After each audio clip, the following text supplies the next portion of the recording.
En 5 ans de pouvoir, il n'a pas effectué un seul voyage en dehors de son pays allant en Europe. En 5 ans de pouvoir, pas un seul voyage pour aller en Europe, pour aller voir des investisseurs. Il n'a pas fait tout ça là.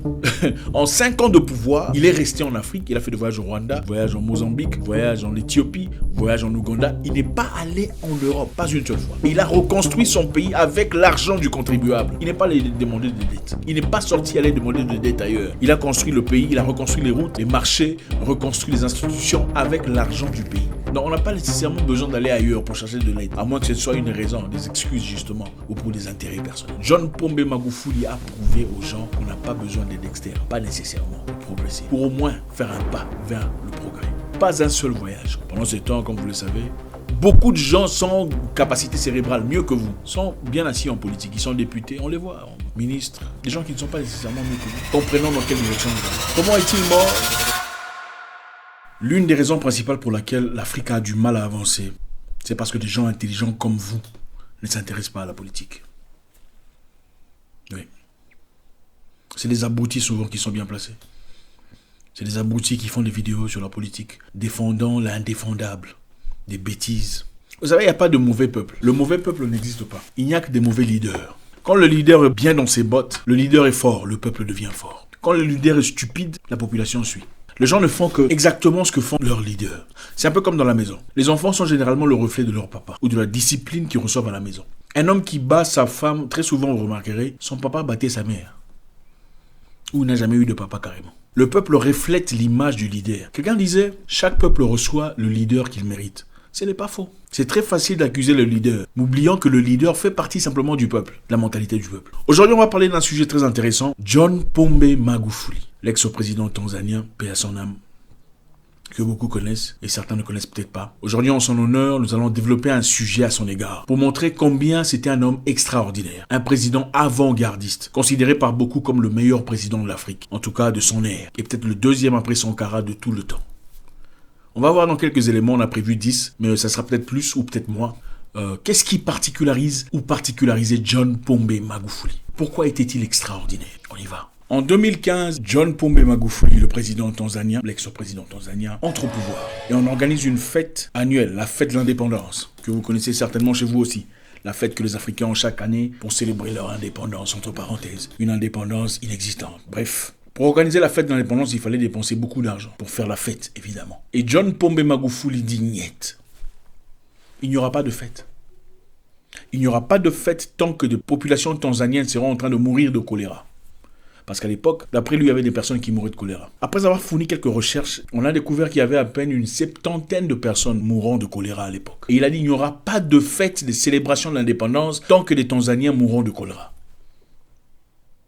Il a supprimé cet événement. Mais qu'est-ce qu'il a proposé en retour? Au lieu de dépenser de l'argent qu'il fallait dépenser dans les salles, dans les fêtes, vous savez, les Africains adorent les fêtes, il a bloqué les dépenses des millions de dollars pour investir cet argent dans la construction de la route venant de Morocco à Mwenge, pour ainsi diminuer l'embouteillage qui se présentait chaque soir. Donc, au lieu de dépenser l'argent dans la fête, comme le font généralement les présidents africains qui adorent les fêtes, les célébrations et l'honneur, il a dit il n'y aura pas de fête. On prendra cet argent de fête et on va dépenser ça pour la reconstruction de la route de Morocco à Mwenge pour éviter l'embouteillage. Qu'est-ce qu'il propose en contrepartie? Il dit que chaque Tanzanien se présente dans les rues de Tanzanie, les rues de leur ville, et commence à nettoyer. Et qu'est-ce qu'il a fait? Il a commencé comme un vrai leader. Il est descendu lui-même sur le terrain et a commencé à nettoyer. Vous imaginez un peu, un président de la République qui descend dans les rues et commence à nettoyer, enlever la saleté avec ses mains, s'il vous plaît. Les choses que beaucoup de personnes n'oseraient pas faire. Beaucoup de personnes sont beaucoup trop... Vous savez, les politiciens africains, vous remarquerez, aujourd'hui sont d'ailleurs beaucoup trop grands pour porter leur propre sac. Même pour porter son sac, il faut qu'il y ait quelqu'un derrière. Parapluie ou il faut que quelqu'un porte ça. Mais le président tanzanien, John Pombe Magufuli, docteur en chimie, s'il vous plaît, s'est présent dans les rues et commence à nettoyer avec ses mains. Enlève les poubelles. Et tout le monde, évidemment, quand le leader est bon, tout le monde suit. Et s'est présenté après lui, les membres du gouvernement, les enseignants, les travailleurs civils et toute la population se joignent à lui pour faire un travail pour son pays. Maintenant, demandez à votre président ou vos politiciens, parlementaires et députés, de descendre dans les rues et nettoyer. Non, c'est... Comment voulez-vous que la population respecte la propreté, l'hygiène, la salubrité mentale et physique si les politiciens ne peuvent pas montrer le chemin? Ce n'est pas le peuple. Le leadership est très important. Les enfants ne font que ce que le papa fait. Le président tanzanien John Pombe Magufuli, mon président, que je respecterai pour toujours, a banni tous les vols, tout déplacement international des membres du gouvernement. C'est-à-dire tout déplacement international, tout vol international banni complètement. Pourquoi? Parce qu'il se dit, pourquoi envoyer des gens à l'étranger si nous avons des représentants à l'étranger? C'est-à-dire s'il y a des choses à faire à l'étranger, appelez l'ambassadeur. Demandez à l'ambassadeur d'effectuer ce qu'il a effectué comme négociation, comme discussion avec leur contrepartie, leurs collaborateurs à l'étranger. Il dit qu'il n'y aura plus de voyage international de membres du gouvernement. Vous savez, dans beaucoup de pays, les gens n'attendent que ça. Avec un petit rien là, on veut aller faire un voyage en Suisse, on veut faire aller voyage en France. Les membres du gouvernement, de manière très inutile, vont en Suisse, vont en France avec l'argent du contribuable. John Pombe Magufuli bannit les voyages internationaux pour préserver l'argent du contribuable. Il dit pour tout voyage international, faites appel à l'ambassadeur pour vous représenter. Ou si c'est nécessaire, si c'est urgent, si c'est sine qua non, alors il faudrait une autorisation officielle, soit de lui-même, de son adjoint, tierce personne qui était consacrée à cet égard. Le 31 novembre 2015, 50 membres du gouvernement tanzanien partaient en voyage de Commonwealth. Commonwealth, c'est l'ensemble des pays colonisés par la Grande-Bretagne qui se réunissent toujours, ils ont leur organisation, vous savez. 50 personnes, membres du gouvernement, étaient censées partir dans ce voyage. Il a réduit cette délégation à 4 personnes. De 50 à 4. Imaginez-vous. Donc, vous savez, les Noirs, quand ils vont en voyage, c'est souvent conseiller numéro 1, deuxième conseiller chargé de la troisième conseiller chargé des papiers, cinquième conseiller chargé des filatures. En fait, le nombre de conseillers est incroyable. Il a réduit de 50 personnes à 4 personnes. C'est un peu comme ce qu'on voit très souvent dans certains pays ici d'Afrique. Les sportifs sont censés partir faire leurs prestations de sport, mais les sportifs ne partent pas. Ceux qui partent sont les membres de famille des gens de l'organisation du sport, qui vont finalement se tailler ou se tirer et ne plus jamais rentrer. Incroyable. John Magufuli a méticuleusement transformé cela. De 50 personnes à 4 personnes de délégation. Il a aussi banni les voyages en première classe. C'est-à-dire, vous voulez faire un voyage à l'étranger, pas besoin de partir en première classe ou business class. Tout le monde, économie. Et ça me rappelle le grand Thomas Sankara, qui disait que vous soyez en première classe ou en économie, quand l'avion décolle, bon, c'est tout le monde qui décolle, hein. Et quand l'avion atterrit, tout le monde atterrit à la fois. Et c'était ça le concept de John Pombe Magufuli, dans le but de garder, d'économiser de l'argent. Il a ainsi économisé des millions de dollars en tickets, en logements, en nourriture, en per diem. Tout le monde partait en économie, en tout cas parmi les membres du gouvernement. Les seules personnes qui pouvaient voyager en first ou business class étaient le président lui-même, son adjoint, le vice-président et le premier ministre. Voilà comment a procédé John Magufuli pour changer la mentalité des Tanzaniens. Bulldozer, John Pombe Magufuli a interdit tout rassemblement, réunion ou fêtard ou tout meeting des membres du gouvernement dans les hôtels chers. Vous savez, les Africains, ils adorent ça. Quand on fait partie du gouvernement, où on est député, on va se réunir dans certains endroits. Les endroits les plus huppés de la ville. Évidemment, on ne paye pas de son argent. C'est l'argent du contribuable. Il a interdit tout ce fait. Vous voulez faire des réunions, des meetings, des rassemblements, faites-les dans vos bureaux. Vous avez des salles de réunion. Épargnant ainsi le pays des dépenses inutiles dans les boissons, les champagnes. Vous savez comment ça se passe. La nourriture, les gâteaux. Pendant qu'il y a beaucoup de gens qui souffrent, qui ont véritablement besoin d'aide. Et cet argent pourrait servir de tremplin pour changer leur situation. Il a dit, si vous êtes politicien et que vous avez faim, mangez à la maison. Après, vous êtes rassasié. Ensuite, venez à la réunion. Voilà. Beaucoup n'ont pas aimé ça, évidemment.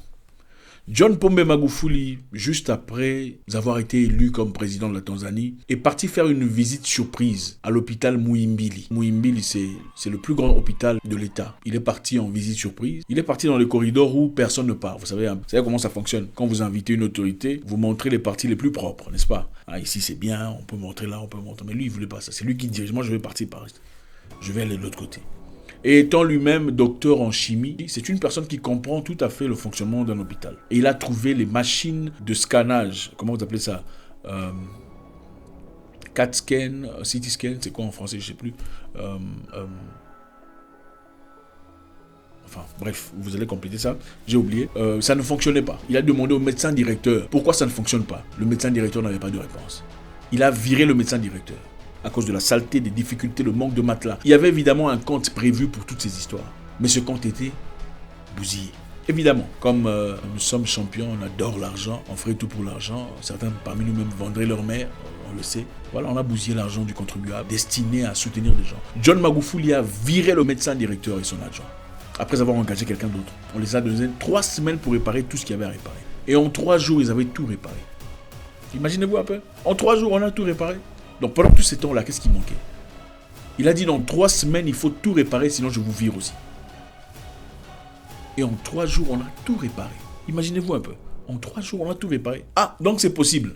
Ça avait toujours été possible. Il n'a pas du tout contribué. On n'a pas donné de l'argent pour essayer de réparer tout ça. Il a dit, vous avez 3 semaines pour réparer ça. En 3 jours, ils l'ont fait. Manque de volonté. Manque de bonne moralité.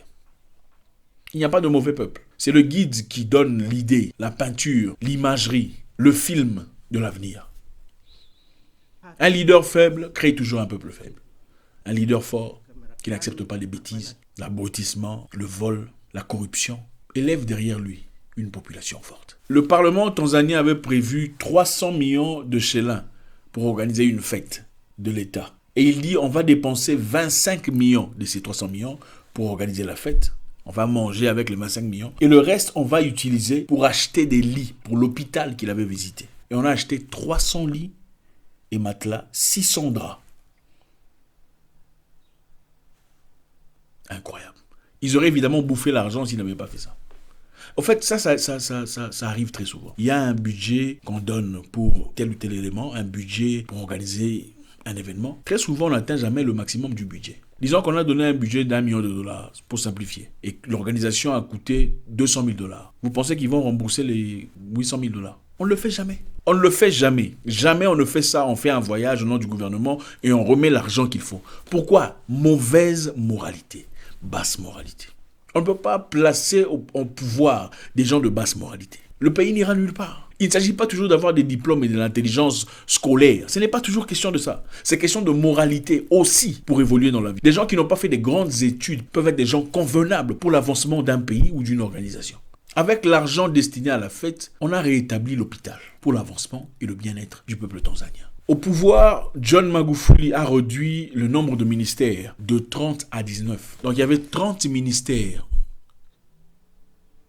en Tanzanie. Il a réduit cela à 19. Pourquoi? Parce qu'il a compris que 11 étaient inutiles. Malheureusement, aujourd'hui, dans beaucoup de pays, on fabrique même des postes qui ne servent absolument à rien pour se faire de l'argent. Et comme le disait, celui qui devient riche à travers la politique est un voleur. On ne peut pas devenir riche à travers la politique. On ne devient pas politicien pour acheter des villas. On devient politicien pour améliorer la vie des gens. Pour changer la condition de vie du peuple. Il a aussi annulé les primes des membres du gouvernement. Vous savez, les membres du gouvernement, dans beaucoup de pays, reçoivent des primes. Il a dit ces primes servent à quoi? Si vous avez un salaire à la fin du mois. Vous avez été engagé pour un salaire à la fin du mois. Les primes servent à quoi?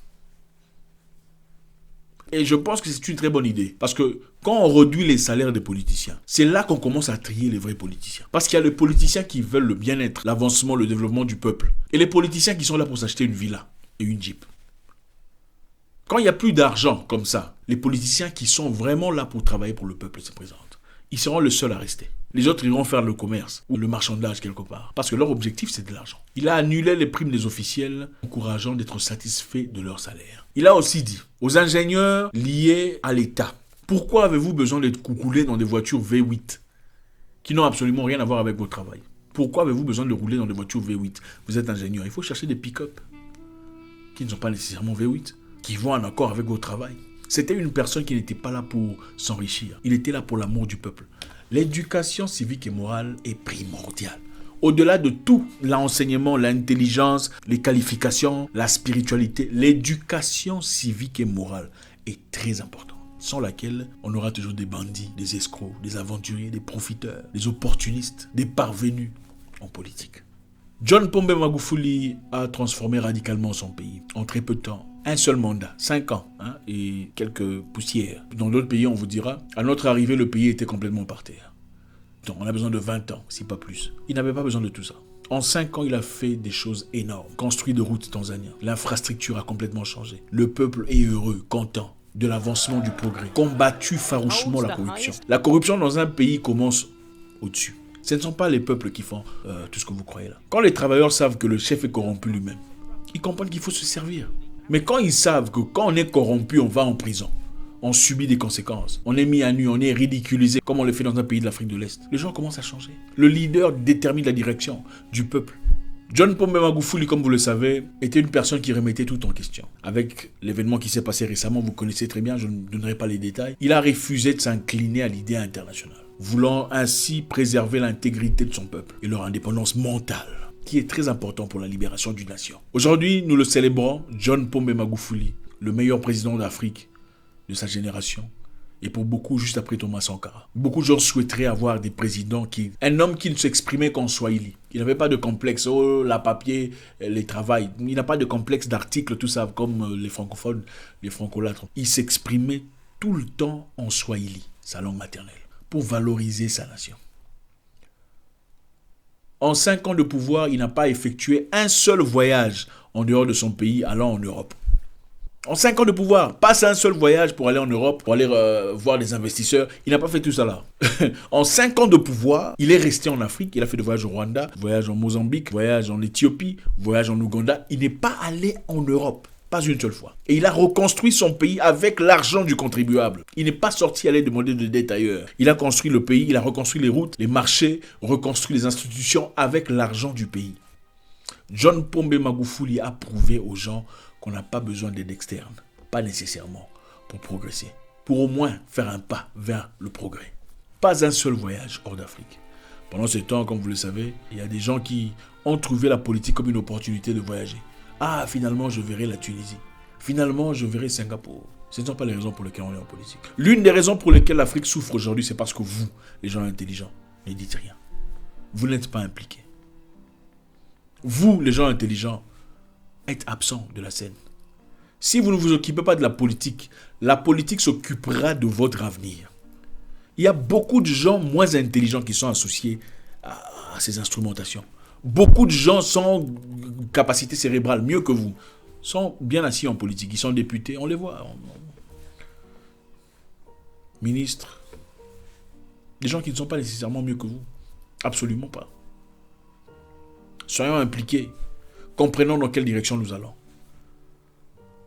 Comment est-il mort? Je ne pourrai malheureusement pas vous le dire. Tout ce qu'on sait qu'il s'est opposé au statu quo. Et il n'a pas eu froid aux yeux pour dire non. Docteur Pombe Magufuli. Un homme fort, un homme de foi, un homme de bonne moralité.